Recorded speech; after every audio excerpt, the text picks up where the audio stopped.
बिस्मिल्लाहिर्रहमानिर्रहीम। अस्सलाम वालेकुम। आज का पार्ट शुरू करने से पहले मेरी आप सबसे रिक्वेस्ट है, प्लीज़ मेरे चैनल को सब्सक्राइब करें और मेरी वीडियोस को लाइक और उन पर कमेंट ज़रूर कीजिए। चलें शुरू करते हैं। चलें मिस्टर अहान अली, आ गई आपकी मंजिल। मिलते हैं उन मोहतरम डॉक्टर आसिम से। आखिर हमें भी तो मालूम हो कि ऐसी कौन सी डायनामिक पर्सनैलिटी है मोहतरम की जो मेरी बेस्ट फ्रेंड की ज़ुबान नहीं थक रही उनकी शान में किले बांधते। अहान हयात हॉस्पिटल के बाहर गाड़ी रोकते ही दांत पीसकर बड़बड़ाता गाड़ी से बाहर आया था।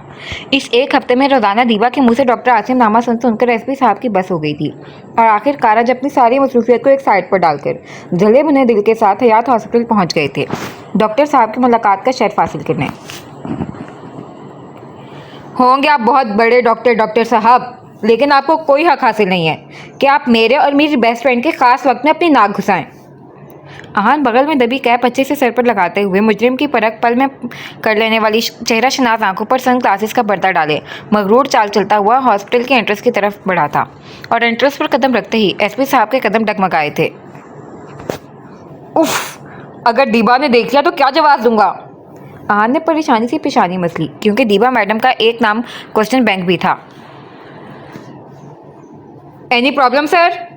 पास खड़े गार्ड ने सलामी पेश करते हुए सवाल किया, जिस पर अहान खिसियाकर हंसता नफी में सर हिलाता आगे बढ़ा था। काम डाउन एसपी, तुमको इस डॉक्टर की बहन के लिए रिश्ता नहीं लेके जा रहे, उसका दिल गुर्दा नापने जा रहे हो, सो जस्ट चिल। आखिर देखना है ना तुम्हें, ऐसे कौन से शहजादे गुलफाम की खूबसूरती और हातिम ताई की सकाफत लेकर मोहतरम ने इस ज़मीन पर जन्म लिया है, जो दीबा को उन्हें फरिश्ता नजर आता है। अहान खुद को तसल्ली देता वही मगरूर चाल चलता आगे बढ़ा। उसकी मगरूर चाल और खूबरू शख्सियत से मुतासिर होते कई लोग उसकी तरफ मुतवज्जा हुए थे, लेकिन उसे तो डॉक्टर दीबा की आंखों में अपने लिए सताइश देखनी थी। वो सबकी नज़रों को नज़रअंदाज करता आगे बढ़ रहा था जब वाइट कोट थामे एक लंबा चौड़ा खूबरू संजीदा सा बंदा उसके मुकाबिल खड़ा हुआ। Any problem sir?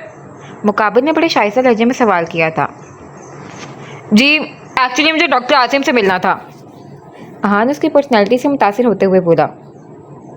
जी फरमाएं, मैं ही डॉक्टर आसिम हूँ। डॉक्टर आसिम कोट दूसरा हाथ पर मुंतकिल करते हल्की मुस्कुराहट के साथ बोले, जिस पर अहान के चेहरे पर कुछ पल के लिए मुस्कुराहट और आंखों में झलकी मुतासिर तासुरात पल में उल्टे कदम लौट गए थे।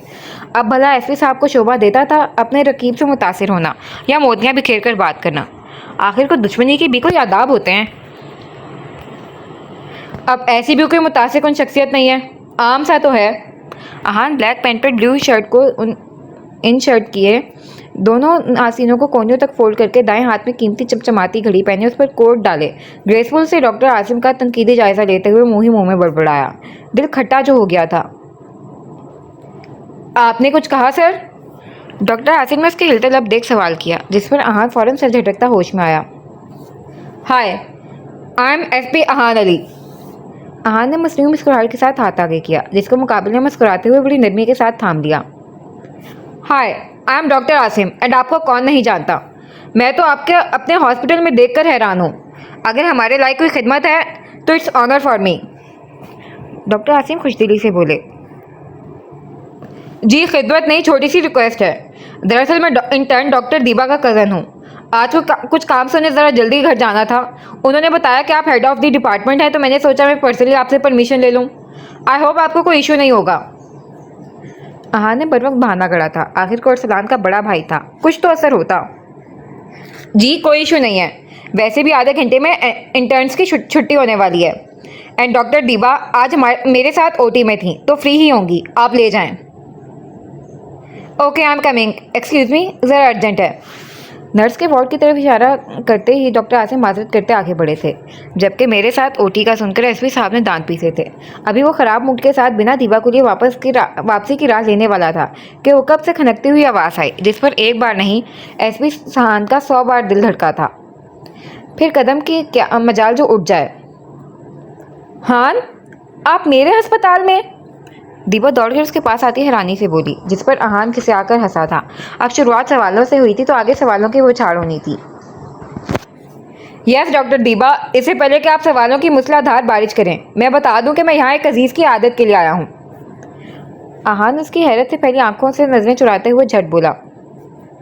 अच्छा अजीज़, कौन से अजीज़? दीबा उसकी नजरें चुराने पर मशकूक हुई थी। तभी आंखें सुकेड़ कर सवाल हुआ, जिस पर आहान ने पेशानी मसली। इसका इरादा तो डॉक्टर आसिम का दीदार करके वापसी करने का था, लेकिन यहाँ बुरा फंसा था। आप नहीं जानती, आहान इधर उधर देखते हुए टालने के अंदाज में बोला। मैं कैसे नहीं जानती? आप जानते हैं ना मैं आपकी बेस्ट फ्रेंड हूँ, और डॉक्टर दीबा अपने फ्रेंड के बारे में सब जानती हैं। बताएं, ऐसे कौन से अजीज हैं जिनकी आदत के लिए खुद बनफ्स नफीस एसपी साहब हमारे हॉस्पिटल तशरीफ लाए हैं? दीबा ने कमर पर हाथ जमाया। यार, एक केस के सिलसिले में आया था। अब आप मेरा इंटेरोगेशन बंद करें और फौरन जाकर अपना बैग लेकर आएं। मैं आपको डॉक्टर आसिम से परमिशन ले चुका हूँ। हम घर चल रहे हैं। मैं आपका बाहर गाड़ी में इंतजार कर रहा हूँ, जल्दी आएँ। आहान उसकी खोजती नजरों से नजर चुराते हुए फौरन एग्जिट की तरफ बढ़ा था। आजकल बड़ी अजीबोगरीब हरकतें करने लगे हैं आप, एसपी आहान साहब। पता लगाना पड़ेगा मसला क्या है। दीवा जो कुछ दिनों से उसके बर्ताव में अजीब सी तब्दीली महसूस कर रही थी, उसके नज़र चुरा के जाने पर कुछ और मशकूक हुई। अब अगला सीन। अब आ भी जाओ चौधरी के पालतू इंसानी कुत्तों। क्या परवाज़ के पास कोई और काम नहीं है? परवाज़ घड़ी में 11:30 का वक्त देखते ही कोफ्त से बोली। सुबह के 10 बजे से वो टूल नाके से कुछ दूरी पर मौजूद पेड़ के साए में बैठी चौधरी की ट्रक्स की मुंतज़िर थी, क्योंकि इसकी इत्तला के मुताबिक आज गोडाउन से निकलने वाली 5 ट्रकों में से किसी एक में बहुत कुछ सप्लाई होने वाला था, और परवाज़ के लिए एक बेहतरीन मौका था एक और ठोस सबूत अपने ख़जाने में महफूज करके चौधरी की कमर तोड़ने का। सारी तैयारी तो पहले ही कर आई थी, और टूल नाके पर 2 तोंदू ऑफिसर जो शक्ल से ही हराम खाकर बैठे थे लगते थे। इन्हें देखकर इसे अपना काम और आसान होता मालूम हो रहा था। वो एक मुतमिन नज़र अपनी जैकेट के अंदर मौजूद छोटे छोटे डिवाइस पर डालकर पूरे स्टार से मुस्कुराई जब इसके मार्क किए नंबर वाले ट्रक गांव की रोड से हाईवे पर आते नजर आए। वो फौरन अपना कैमरा बैग पैर में रखती मोहतात कदम उठाती आगे बढ़ी थी, और हस्बे तवक्को ट्रक एक के पीछे एक लाइन से आकर टूल नाके पर रुके थे। Time is on Parwaz, you have just 5 minutes. Truck drivers के गाड़ी से उतरते ही पेड़ के घने साए में बैठकर दांतों में खलाल रहे तीनों बारूदी पुलिस के नाम पर धब्बा ऑफिसरों ने हाथ उठाकर सलामी दी। 5 ड्राइवर साहिबान भी अपने पीले दांतों की नुमाइश करते हुए उनकी तरफ बढ़ गए। परवाज़ एक अफसोस भरी नज़र उन पर डालकर फुर्ती से पहले ट्रक की तरफ बढ़ी, और उनके सलाम दुआ के लिए 5 से 7 मिनट के वक्त में उसने बड़ी तेज़ी से 5 ट्रक्स के नीचे दुपक कर अपना काम सर अंजाम दे दिया था, और वो उनके लौटने से पहले ही उसी तेज़ी से वापस उसी पेड़ के साए में आकर गहरे गहरे सांस लेती धप से बैठ गई थी। तेरा बहुत शुक्रिया मेरे रब। भले परवाज़ अकेली है, लेकिन मेरे साथ तू और मेरी अम्मा की दुआएं हैं जो मुझे कहीं नाकामयाब नहीं होने देंगी। वो सीने पर हाथ रखकर अल्लाह का शुक्र अदा करती दिल से मुस्कुराई। आंखों में वही कामयाबी की अलोही चमक थी जो किसी भी देखने वाले को खैर करने की ताकत रखती थी।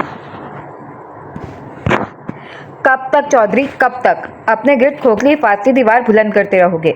तेरे इन हिफाजती दीवारों को मलिया मेट होना है, और वो होकर रहेंगे। तुम्हें बर्बाद होना है, तुम होकर रहोगे, चाहे ऐसे या तैसे, क्योंकि अब परवाज़ के पर इस वक्त तक नहीं रुकेंगे जब तक तेरे पर तुझे तड़पता हुआ तेरा अंजाम तक न पहुंचा दें। अब तो बस एक एक करके तेरी एक एक हरकत में अपनी तरफ से बरकत डालने की देर है। परवाज़ वहाँ से एक के पीछे एक निकल रही ट्रकों पर अपनी फातिहाना नज़र गाड़े बड़बड़ाई। Okay then, mission 2 successful, well done Parwaz. तो क्या हुआ भाई, मुझे कोई दाद देने वाला नहीं है, मैं खुद को दाद दे सकती हूँ। परवाज़ अपने स्कूटर की तरफ बढ़ती अपना पेड़ थपथपा कर बोली, जब अकब से आई भारी आवाज़ पर उसके सरशारी से उठ रहे कदम थमे थे। हाथ फौरन कैप और मास्क की तरफ गया था। मैं भी आपको दाद दे सकता हूँ मिस जर्नलिस्ट, आपकी इस अजीम बेवकूफ़ी के लिए, अरसलान तंजिया बोला। चौधरी की ट्रक्स का सुनकर वो भागम भाग कर यहाँ पहुँचा था, लेकिन फिर भी लेट हो गया क्योंकि ट्रक्स यहाँ से गुजर चुके थे। अभी वो मायूस होकर लौटने ही लगा था कि उसी ब्लैक कैप वाली जर्नलिस्ट को देखकर उसकी भवें तनी थीं। आसपास दूर दूर तक किसी जी दूर का नामो निशान नहीं था इस जंगलाती इलाके में, सिवाय उन शक्ल से ही शैतान देखने वाले ऑफिसर्स के। यही सोचकर ना चाहते हुए भी अरसलान तंदनाता हुआ उस तक पहुँच गया था, जो बड़े सरशार अंदाज में अपनी गाड़ी की तरफ बढ़ रही थी। किस बेवकूफ़ी के लिए? परवाज़ कैप नीचे करते पेशानी पर बल लिए पलटी थी, लहजे में खफगी बातें थी। उसी बेवकूफ़ी के लिए। कल ही मैंने आपको बताया था ना, ये हाईवे आप जैसी लड़कियों के लिए ठीक नहीं। फिर आप यहाँ क्यों आई? आपको अंदाज़ा भी है यहाँ से कैसे कैसे लोगों का गुजर होता है? सॉरी टू से, लेकिन मेरा ख्याल है या तो आप बहुत बड़ी बेवकूफ़ और अहमक हैं, या बहुत मासूम और भोली, जो बिना अपनी सेफ्टी की परवाह के रोज़ाना यहाँ मुँह उठाकर चली आती हैं। अरसलान को ना चाहते हुए भी मुकाबिल खड़ी लड़की पर ताव आ रहा था, जो जर्नलिस्ट बनी घूम रही थी और खुद की परवाह ही नहीं थी। मुझे बेवकूफ़ समझने वाले की अहमकाना सोच है, और मासूम भोली तो मैं जब पैदा हुई थी तब भी नहीं थी। हाँ, लोग परवाज़ को डेंजरस, निडर, मिस्ट्रेस के अलकाब से ज़रूर नवाजते हैं। सो अपने वर्ड्स वापस ले लें इंस्पेक्टर, वरना बाद में आपको खुद अपने अल्फाज पर अफसोस होगा। परवाज़ उसके लहजे में छुपा फिक्र महसूस करके हौले से मुस्कुराते लहजे में बोली, जिस पर अरसलान की परेशानी पर बल पड़े थे। सीरियसली? अरसलान ने तंजिया लहजा अपनाया। 100%। 11 साल की उम्र से अपनी हिफाजत खुद करती आ रही हूँ। किसी माए के लाल में इतनी जुर्रत नहीं कि परवाज़ की तरफ टेढ़ी निगाह भी उठा ले, क्योंकि वो जानता है परवाज़ कोई अबला नाड़ी नहीं, सब पर भारी है। परवाज़ को ततवादी से बोली, जिस पर अरसलान ने एक आबरू उठा के दाएं पैर को पीछे लेते हुए तेजी से परवाज़ को हिट करना चाहा, लेकिन ये क्या, सेकंड के 1000वें हिस्से में परवाज़ ने अपने बाएं पैर को आगे करके उसकी कोशिश नाकाम कर दी थी। नाइस अटेम्प्ट ऑफिसर, वो दिलकशी से मुस्कुराए, जिस पर अरसलान, जिसने उसे आजमाने के लिए हरकत की थी, हैरानी से अपने पैर नीचे कर गया।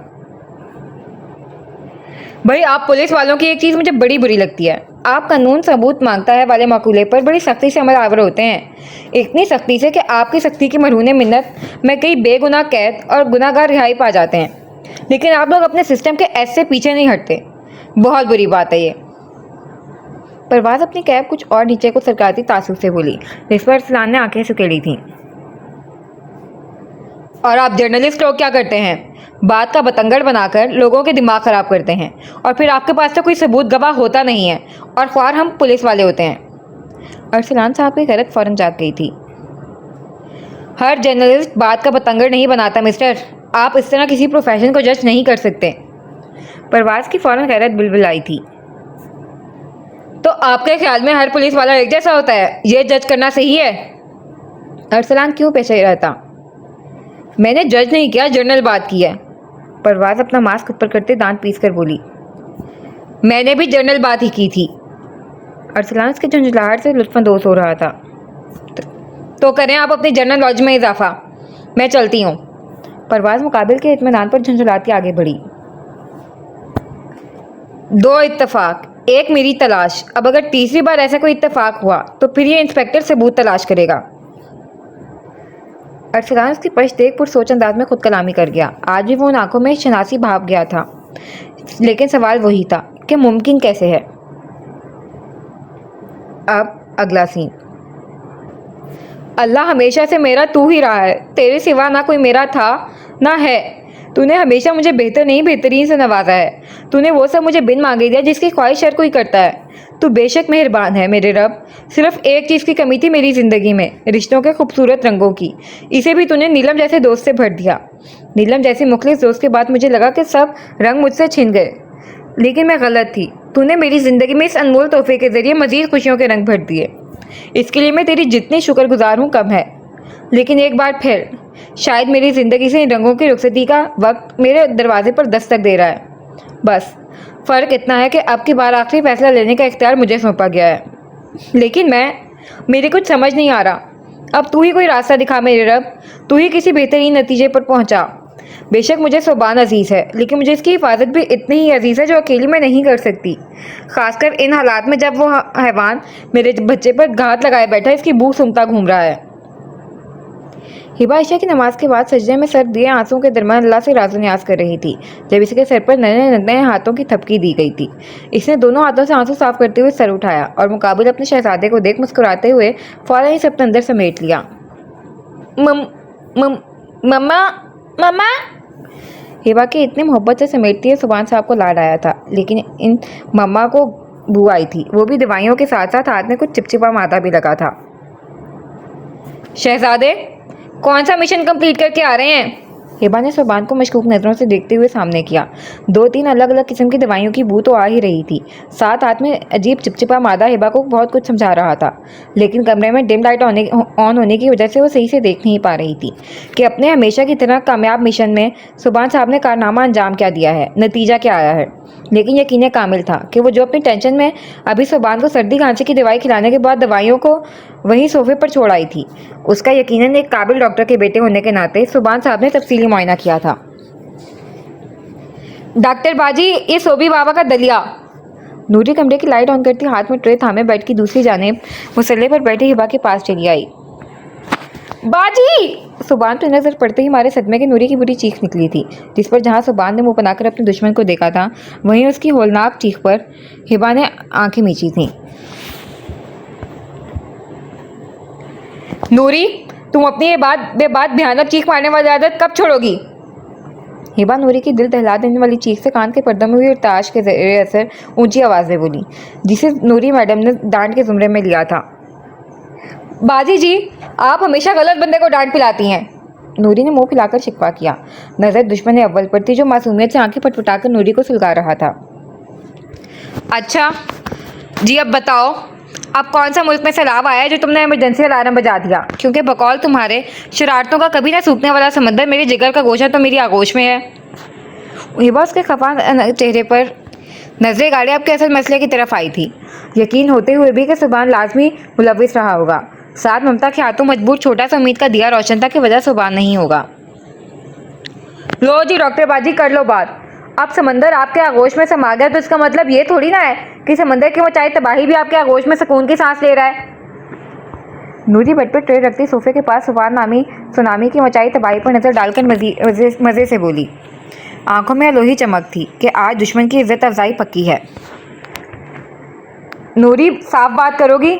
हिबा मचल रहे सुबान को सीधा खड़ा करते हुए उसकी अजीब पहेली से उकताकर बोली।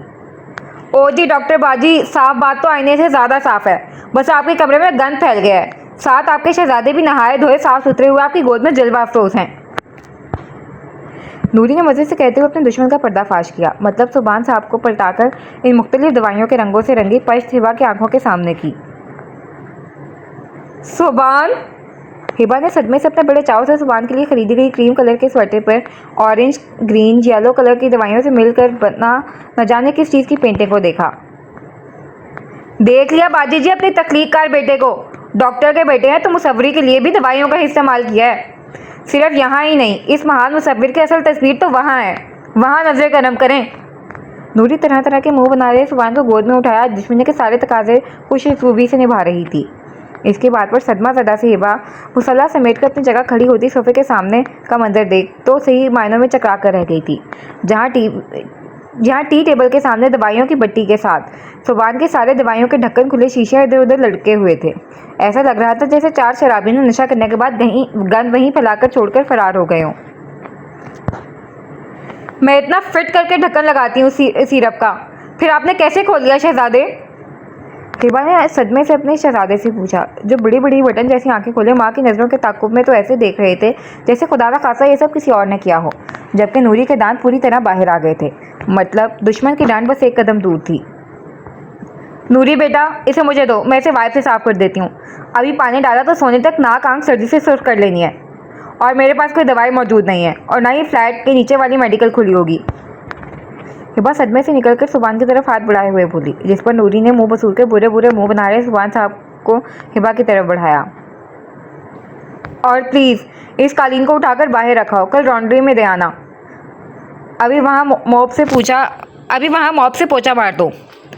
हिबा सुबान को लेकर बेड की तरफ बढ़ी और इसके फरमान पर नूरी का सदमे से मुंह खुला। डॉक्टर बाजी, खुला तजाद है भाई, आप मेरे साथ ज्यादती कर रही हैं।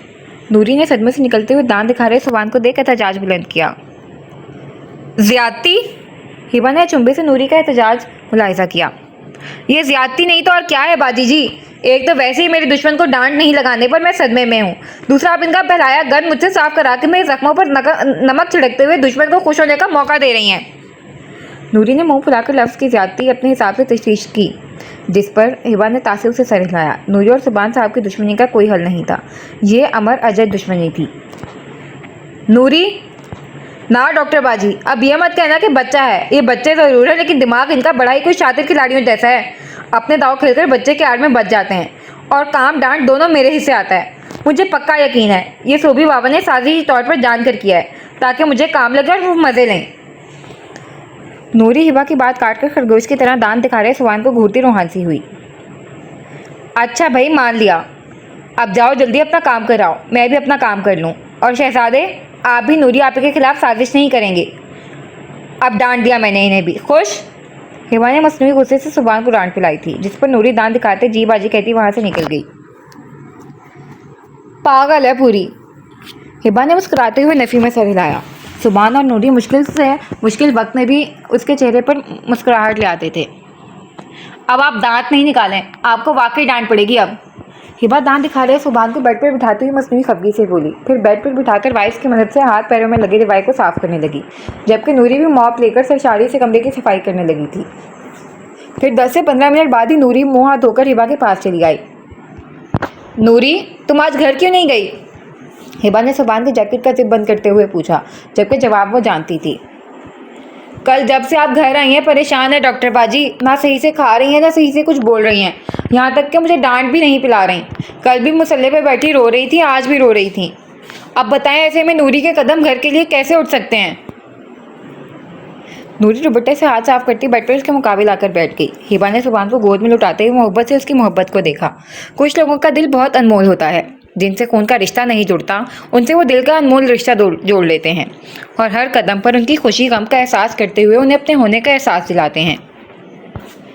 बताएं ना बाजी जी, कोई मसला है क्या? यूँ तो आप इतनी पढ़ी लिखी समझदार हैं, जिसके आगे नूरी कुछ भी नहीं, लेकिन फिर भी अम्मा कहती हैं ज़िंदगी में कुछ मसले ऐसे होते हैं जो पढ़े लिखे लोगों का जहन भी मफलूज कर देते हैं। नूरी सुभान को थपकी दे रही हिबा के चेहरे को बगौर देखते हुए बोली। तुम्हारी अम्मा बिल्कुल सही कहती हैं नूरी, मैं अपनी एक दोस्त की वजह से परेशान हूँ। वो बिल्कुल ऐसी ही सिचुएशन से गुजर रही है। दरअसल मेरी एक फ्रेंड है जो अपने बहन बहनोई के इंतकाल के बाद पिछले 1-1.5 साल से अकेले अपनी बहन की आखिरी निशानी अपनी भांजे की परवरिश कर रही है। लेकिन अब उसकी बहन का देवर, मतलब उस बच्चे का चाचा, उसका तालिब बनकर मेरी फ्रेंड के मुकाबले खड़ा हो गया है और उसकी ममता को देखकर उसने मेरी फ्रेंड को निकाह का ऑफर किया है। लेकिन मेरी फ्रेंड को समझ नहीं आ रहा वो क्या करे। परेशानी ये भी है कि वो बच्ची को छोड़ नहीं सकती और ना ही वो बंदा दस्तबरदार होने को तैयार है। अब ऐसे में उसे क्या करना चाहिए? हिबा ने सुभान पर नजर गाड़ी अपनी परेशानी नूरी के गोश गुजार की, जो आंखें सुकड़ कर बड़ी संजीदा नजरों से उसे देख रही थी। निकाह। कुछ देर की खामोशी के बाद नूरी ने एक लफ्ज़ी जवाब दिया। क्या मतलब? हिबा ने ना समझी से सर उठाया। इसमें मतलब समझने जैसा क्या है बाजी जी? आपकी दोस्त से कहें कि निकाह कर ले। अब अकेले एक बच्चे की परवरिश करने से तो बेहतर है कि एक इज्जतदार मर्द की इज्जत बन जाए। नूरी सादा लहजे में बोली। वो इज्जतदार मर्द है ये तुम्हें कैसे पता? हिबा ने आंखें सुकेड़ कर पूछा।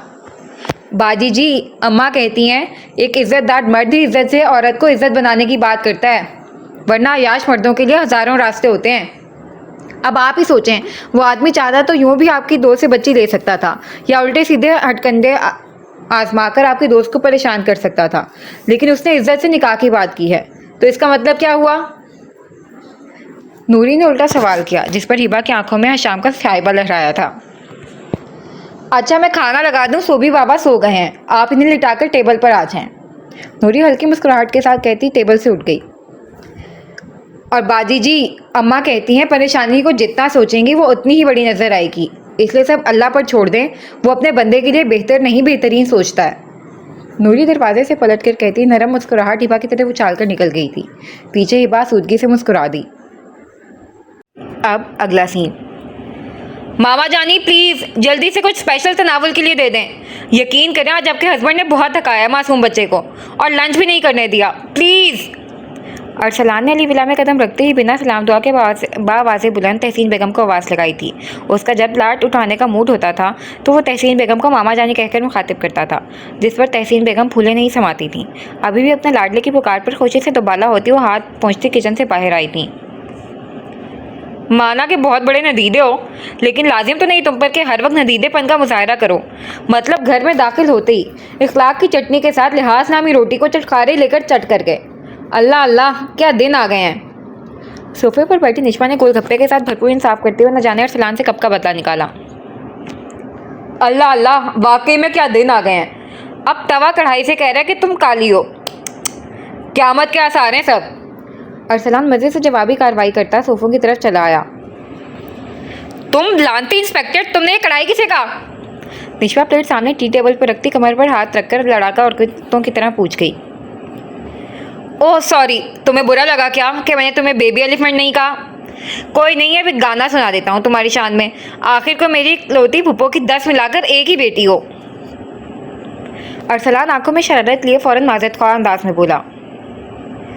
एक लड़की को देखा तो ऐसा लगा जैसे गोभी का फूल जैसे, आलू गोल गोल जैसे, घियों की बोरी जैसे, पक्की चिटोरी जैसे, सामने हो कोई हथनी खड़ी। अल्लाह मोटी, पैर तोड़ दिया। अरसलान साहब जो बड़े रात से सुर ताल मिला रहे थे, निशवा के जोर से पैर पर पैर मारने पर बिलबिला उठे। मैं तो रास्ते से जा रही थी, मैं तो गोलगप्पे खा रही थी, तेरी टक्कर हुई तो मैं क्या करूं, तेरी टांग टूटी तो मैं क्या करूं। निशवा अपना पैर पकड़े खुद को घूर रहे अरसलान के गिर चक्कर काटती हुई दांत पीसकर हिसाब बराबर कर गई। तुम मोटी गोलगप्पे खाओ, मेरी बला से 7 प्लेट भी खा जाओ, लेकिन मेरा पैर क्यों तोड़ा? हाय मामा जानी, आप कमिश्नर साहब से कह दें कि फ़ौरन से मेरी 1 महीने की छुट्टी कंफर्म कर दें, वरना मैंने उनकी इकलौती हेल्दी से भी ऊपर की हेल्दी भांजी के खिलाफ FIR दर्ज करवा देनी है। अरसलान ने लंगड़ाते हुए सोफे पर बैठकर धमकी दी थी। डायनासोर के मुंह वाले कामचोर इंसान, ये धमकी तुम किसे दे रहे हो? दूसरा टांग भी तोड़ दूँ ना तो भी मुझे कोई कुछ नहीं कहेगा, उल्टा तुम्हारी मुस्तकिल रिहाइश का इंतजाम थाने में हो जाएगा, और तुम जैसे फसादी इंसान से अली विला को आज़ाद कराने की खुशी में पूरा अली विला ताउम्र मेरा एहसानमंद रहेगा। आया बड़ा धमकी देने वाला। निशवा ने नाक चढ़ाई, जिस पर अरसलान ने रोनी शक्ल बनाकर अपने लिए सैंडविच लेकर आ रही तहसीन बेगम को देखा। इतना तंग है आप लोग मुझसे मामा जानी? अरसलान ने होंठ लटकाकर मिस्कीन शक्ल बनाई। बस आंखों में आंसू की कमी थी, वरना सीन मुकम्मल था। इससे भी ज़्यादा। निशवा ने पूरा गोलगप्पा मुंह में गायब करते हुए टुकड़ा लगाया। नहीं को ऐसे, मेरा बच्चा तो घर की रौनक है। बेटा तुम ये खाओ, तुम्हारी चाय लेकर मुलाजमा आ रही है। तहसीन बेगम ने उसके पास बैठकर लाड से उसके बाल सहलाए। देखो मोटी, मेरी अहमियत, मैं रौनक हूँ घर की, और तुम लानत हो। किचन की 1 महीने का राशन 1 दिन में खा जाती हो। तुम्हारी वजह से मुल्क में अनाज बहरान का होने का खदशा है। अरसलान सैंडविच का एक बड़ा सा बाइट लेते हुए फखरिया बोला। देखो बेगैरत इंस्पेक्टर, बंदा चाहे जितना ही आसान फरामोश हो जाए, लेकिन राजदारों से बेड़ अच्छा नहीं होता। क्या पता आंखों देखे रात से पर्दा उठ जाए और दाबू बंदे को दुनिया से उठा दें। वैसे कितना खूबसूरत राज है ना, एकदम फिल्मी। निशवा इत्मीनान से अरसलान के पहलू में बैठती कान में फिसफिसाई, जिस पर अरसलान के गले में सैंडविच अटका था। पानी पी लो इंस्पेक्टर, कहीं राज के चक्कर में सांस ही ना अटक जाए। निशवा ने मुस्कुराहट दबाकर अरसलान की तरफ पानी का गिलास बढ़ाया। एक मैं भी चख ही लेती हूँ। अरसलान के पानी पीने तक वो अरसलान की प्लेट से एक सैंडविच उठा चुकी थी, और उसकी धमकी का मारा अरसलान सिर्फ उसे घूर कर रह गया। सही कहता है, बंदा दीवार को राजदार बना ले, लेकिन मुंह फटियार को ना बनाए। अब अगला सीन।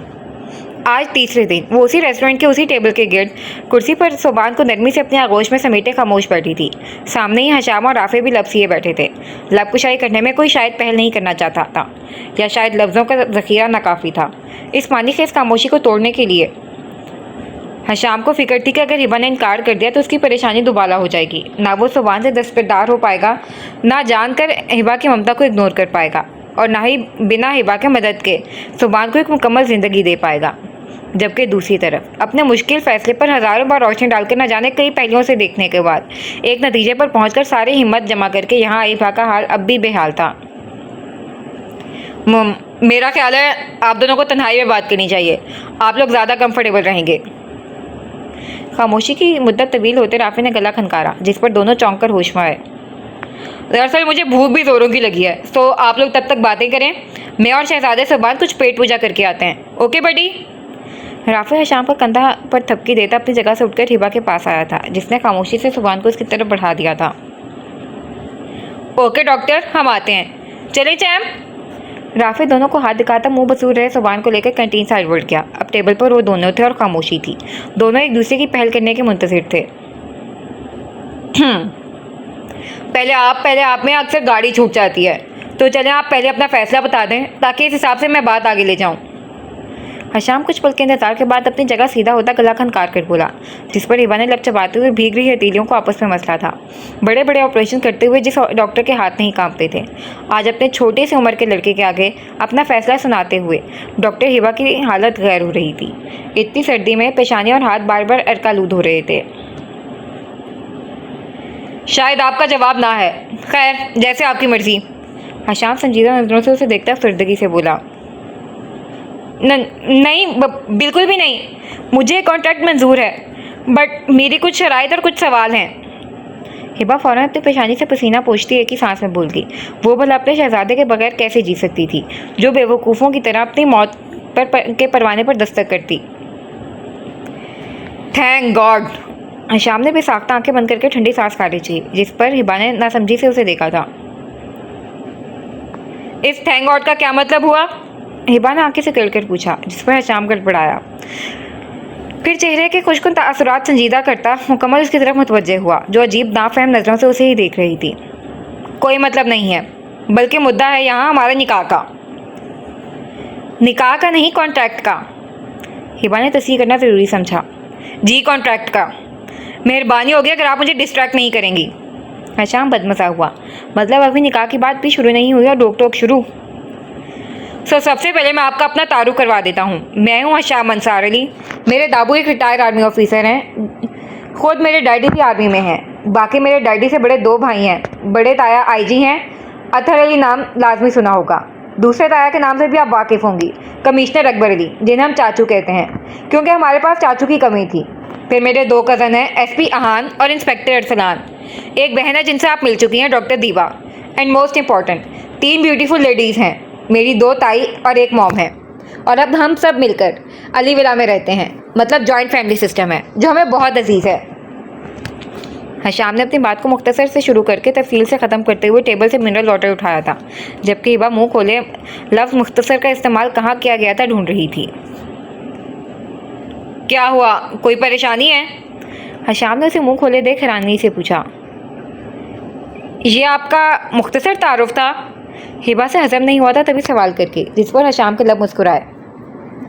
जी डॉक्टर, क्योंकि मैंने अभी सिर्फ सबके नाम से आपको वाकिफ़ किया है। बाकी खसूसियात और मसरूफियात बताऊं तो वक्त का कहर पड़ जाएगा, तो जब आप आएंगी खुद देख लीजिएगा। एंड वैसे भी अब तो इस फैमिली में 2 और मेंबर का इजाफा होने वाला है।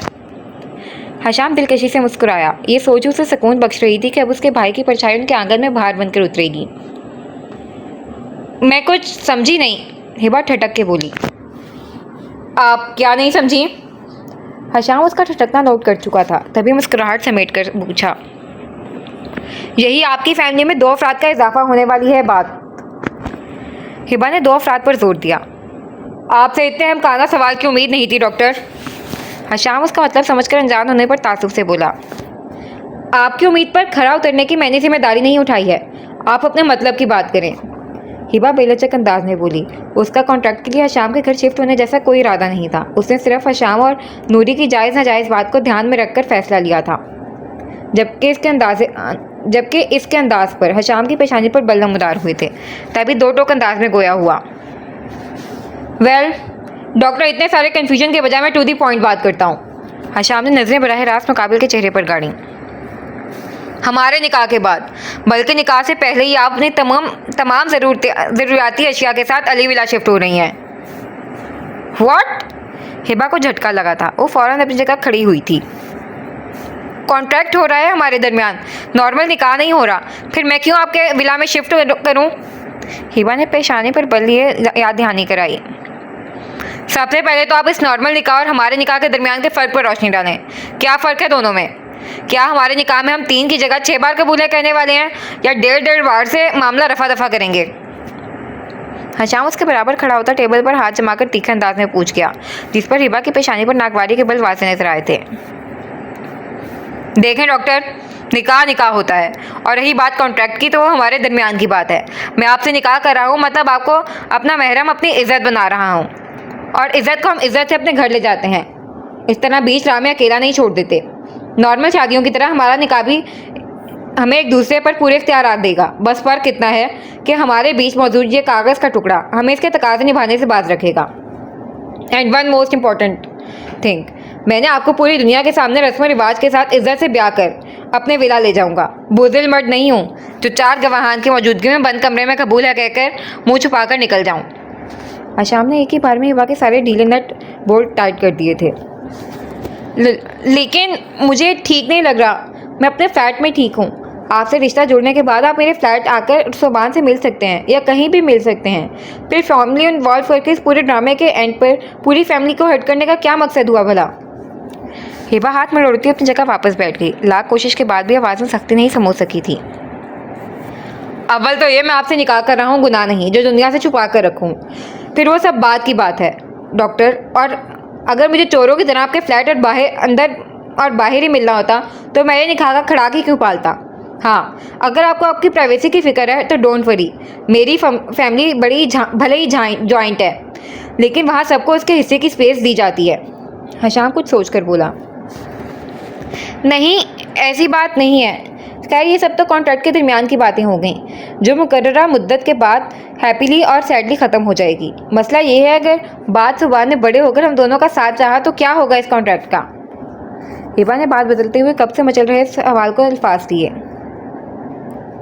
डोंट वरी डॉक्टर, शायद इसीलिए अल्लाह ने हम मर्दों को 4 का ऑप्शन दिया है। अब एक अपने अजीज शहजादे की मोहब्बत में वैसे ही वेस्ट हो गया तो कोई मसला नहीं, मैं दूसरा यूज़ कर लूँगा। इतना दरिया दिल तो मैं हूँ, वैसे भी वर्दी वालों के ख़ानदान से हूँ। जज्बा कुर्बानी तो हमारे खून में शामिल है। हशाम शरारती हुआ, जिस पर हिबा ने खूनख्वार नज़रों से उसे घूरा। नहायत ही घटिया जोक था। हिबा उसकी आंखों में नाच रही शरारत को देख दांत पीस कर बोली, शुक्र आप समझ गई, वरना मुझे निकाह से पहले तलाक होता मालूम हो रहा था। हशाम उसके झुंझलाहट से लुत्फानंदोज़ हुआ। ये पहले वाले से भी ज़्यादा गया गुजरा था। हिबा उसके लुत्फ उठाने पर मज़ीद उलझ कर बोली, हाँ तो कौन सा, मैंने फ्रांस से कॉमेडी की डिग्री ली है जो वर्ल्ड क्लास जोक ट्रैक करूँगा। हशाम मुस्कुराहट दबा कर बोला, फिर हिबा का चेहरा देख उबल उबल कर आ रहे कहके का गला खोद कर गोया हुआ। खैर अब अपनी तैयारी कर ले, मैं घर बात कर लेता हूँ। बाकी आगे के मराइल तो घर वालों की क़यादत में ही तय पाएंगे।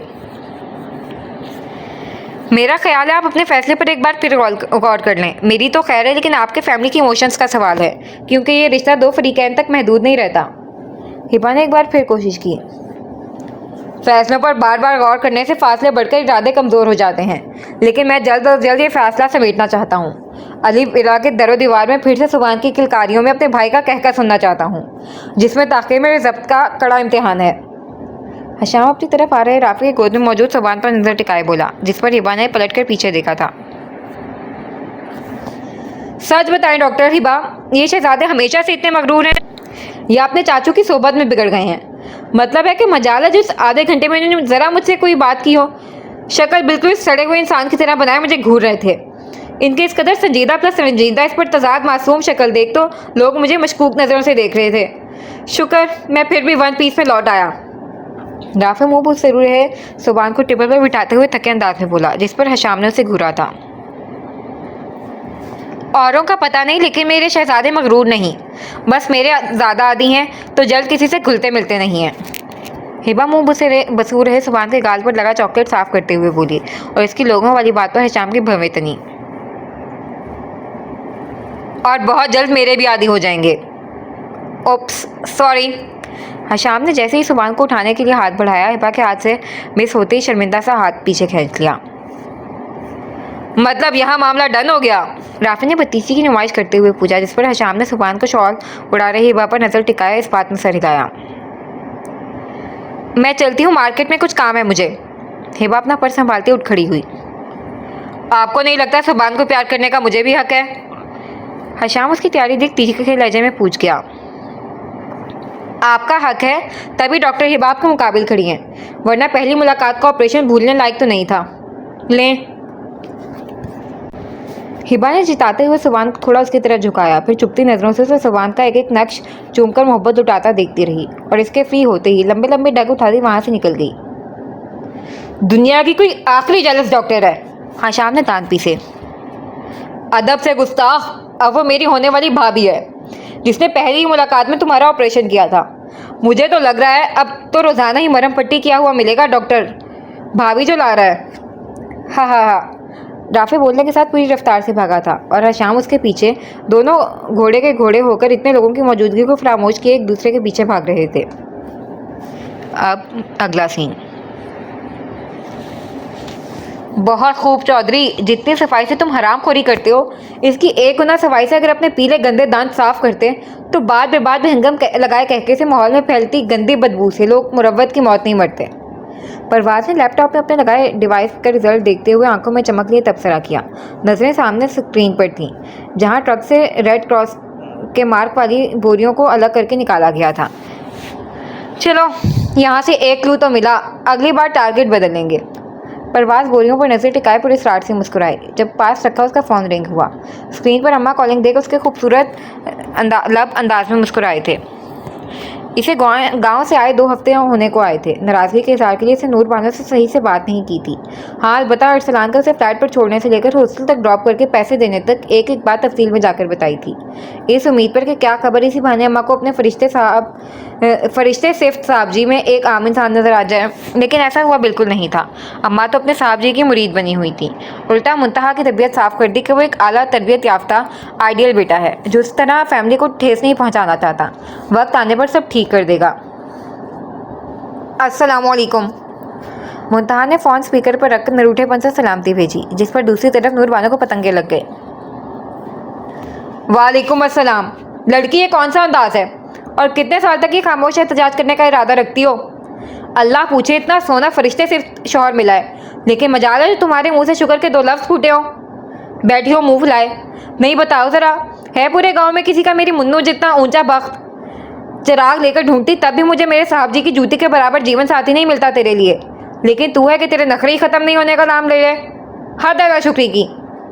नूर बानो ने टपटते हुए अच्छे से मुंतहा की तबीयत साफ की थी, जिस पर बेचारी का मारे सदमे के मुंह ही खुल गया था। अम्मा, ना मैं कोई गिरी पड़ी हूँ और ना ही तेरे साहब जी को काफ के शहजादे हैं। असल तो तू ये बता कि मैं तेरी बेटी हूँ कि वो साहब जी? हद है तोता चश्मी की भी। मुंतहा तड़क कर बोली।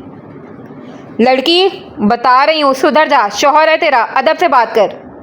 नूर बानो ने तंबिया की।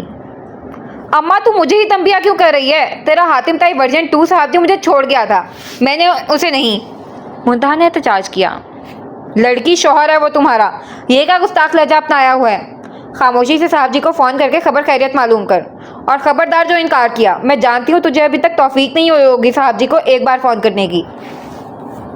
नूर बानो अपनी बेटी को जानती थी, तभी हुक्मिया लहजे में बोली। मुझे क्यों तौफीक हो? तौफीक तो तेरे साहब जी को होनी चाहिए। जिम्मेदारी का बोलकर मुहाफिज का तमगा लिए वो घूम रहे हैं और तू मुझ पर गर्म हो रही है। मुंतहा बिगड़ कर बोली। मुन्नो, वो तेरे मुहाफिज हैं, तो इस बात से तो इनहराफ नहीं कर सकती। नूर बानो ने जिताया, जिस पर 2 दिन पहले हाईवे पर अरसलान की अपनी फिक्र याद करके मुंतहा के लब मुस्कुराए थे। उसे अरसलान की आंखों के जरिए पहचान तक पहुँचने की जद्दोजहद में बड़ा मज़ा आ रहा था। मजाल मेरी अम्मा जो मैं इनकार कर जाऊं, लेकिन ये भी सच है कि तेरे साहब जी को खुद मुंतहा नूर से परवाज़ को तलाश करना होगा। आखिर को मैं जिम्मेदारी हूं उनकी, और ख़बरदार जो तूने अपने साहब जी की हिमायत की, वरना तुझसे बात नहीं करूंगी। मुंतहा ने मंसूबे के साथ धमकी भी दी, जिस पर दूसरी तरफ नूर बानो ने तासुब से सर हिलाया था। उनकी बेटी की अपनी ही मंतक थी, अपने मौक़िफ़ से पीछे हटना तो उसने सीखा ही नहीं था। अच्छा, अभी फ़ोन बंद कर रही हूँ, फिर फुर्सत से बात करूँगी। मुंतहा स्क्रीन पर नज़र गाड़े बोली, जिस पर नूर बानो ने चंद एक हिदायत के बाद खुद ही कॉल रख दी थी।